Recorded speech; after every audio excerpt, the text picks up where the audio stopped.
మీరు 'మిరాయి' మూవీ కోసం వెయిట్ చేస్తున్నారా? లేదా 'ఓజీ' మూవీ కోసం వెయిట్ చేస్తున్నారా? నేనైతే 'ఓజీ' మూవీ కోసం వెయిట్ చేస్తున్నాను. మీరు ఏ మూవీ కోసం వెయిట్ చేస్తున్నారో కామెంట్ చేయండి. ఈ మాట ఎందుకు అంటున్నానంటే రీసెంట్‌గా IMDb most anticipated movies list అయితే చూసాననమాట. 'మిరాయి'కి 34% ఉంది. 'ఓజీకి' 17% ఉంది. అదెందుకో నాకైతే అర్థం కావట్లేదు. తెలుగు స్టేట్స్‌లో ఎవరిని అడిగినా చెప్తాడు.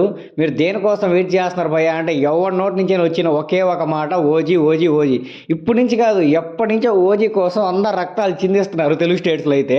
కానీ ఈ ఐఎండీబీ రేటింగ్ ఏందో ఫస్ట్ 'మిరాయి' ఇచ్చింది. సెకండ్ 'ఓజీ' ఇచ్చింది. ఇలా వాళ్ళు ఎలా కాలిక్యులేట్ చేసి ఆ లిస్ట్ అయితే ఇచ్చారో నాకైతే ఏం అర్థం కావట్లేదు. 'ఓజీ' కోసం ఎన్నో యుద్ధాలు జరుగుతున్నాయి. ఫస్ట్ టికెట్ అనేది 5 లాక్స్‌కి వెళ్తది. ఫాస్టెస్ట్ 1 మిలియన్ అయిపోద్ది 20 డేస్ ఉండగానే. ఎన్నెన్నో రికార్డులు కూడా తిరగరాసేస్తుంది. అది రిలీజ్ టయానికి ఎన్ని రికార్డులు తిరగరాస్తుందో కూడా తెలీదు. అయన్నీ వదిలేసి మోస్ట్ యాంటిసిపేటెడ్ మూవీ 'ఓజీ' కాదు. అంటే నాకు ఏ మాత్రం కన్విన్సింగ్‌గా లేదు. మీకు కన్విన్సింగ్‌గా ఉంటే ఎందుకు కన్విన్సింగ్‌గా ఉందో కింద కామెంట్ బాక్స్ అయితే క్లియర్‌గా ఎక్స్‌ప్లెయిన్ చేయండి.